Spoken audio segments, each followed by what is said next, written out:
حضرت عبداللہ بن عمر رضی اللہ عنہ تعالیٰ بیان کرتے ہیں، رسول اللہ صلی اللہ علیہ وسلم نے فرمایا، میری امت پر ایسا وقت آئے گا جیسے بنی اسرائیل پر آیا تھا۔ وہ اپنی مماثلت میں ایسے ہوں گا جیسے جوتا جوتے کے برابر ہوتا ہے۔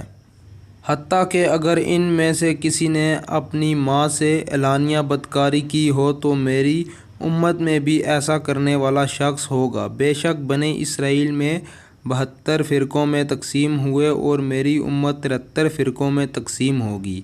ایک ملت کے سوا باقی سب جہنم میں ہوں گے۔ صحابہ نے عرض کیا، اللہ کے رسول صلی اللہ علیہ وسلم، وہ ایک ملت کون سی ہے؟ آپ صلی اللہ علیہ وسلم نے فرمایا، جس پر میں اور میرے صحابہ ہیں۔ مشکوٰۃ المصابیح حدیث نمبر 171۔ کتاب و سنت کے ساتھ تمسک اختیار کرنے کا بیان۔ کتاب ایمان کا بیان۔ درجہ ضعیف، حوالہ ضعیف، سند ضعیف، راوی الترمذی 2641۔